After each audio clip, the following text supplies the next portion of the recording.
5 junior engineers, 2 frameworks, and 1 deadline. That's the real test nobody talks about when they compare LangChain and CrewAI on paper.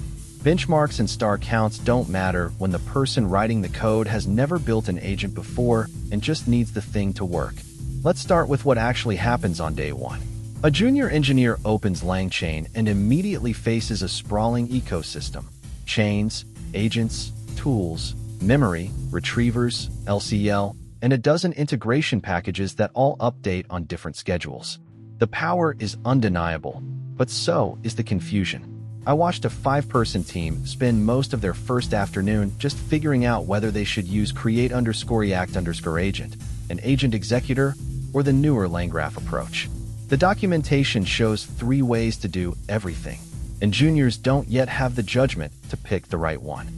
They copy a snippet, it breaks after a version bump, and they lose an hour chasing a deprecation warning. CrewAI, by contrast, hands them a mental model that maps to something they already understand: a team. You define agents with a role, a goal, and a backstory. Then you assign them tasks and group them into a crew. A junior who has never touched agentic AI can read that structure and immediately grasp what's happening. This agent is the researcher, this one is the writer, and they hand off work.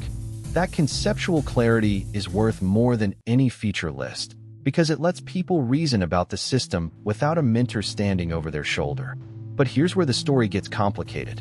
The moment your requirements drift outside CrewAI's opinionated lane, juniors hit a wall they can't climb.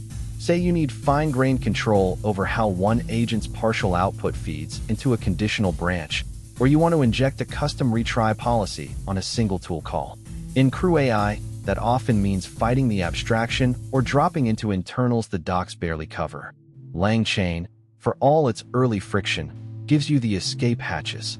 Once a junior gets over the initial hump, they can wire together exactly the behavior they need, and LangGraph in particular makes complex state and loops explicit rather than magical.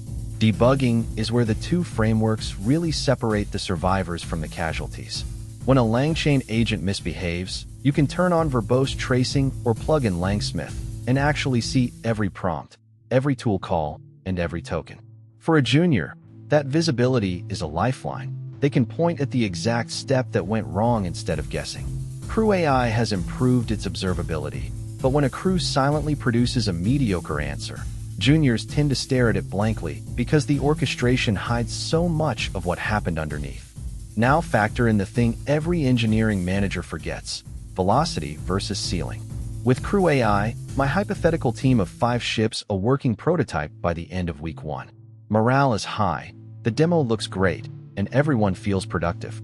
With LangChain, week 1 is slower and grumpier, but by week 3 that team understands agents deeply enough to build things the CrewAI team simply can't. The question isn't which framework is better, it's which curve matches your timeline and your appetite for complexity. So which one survives?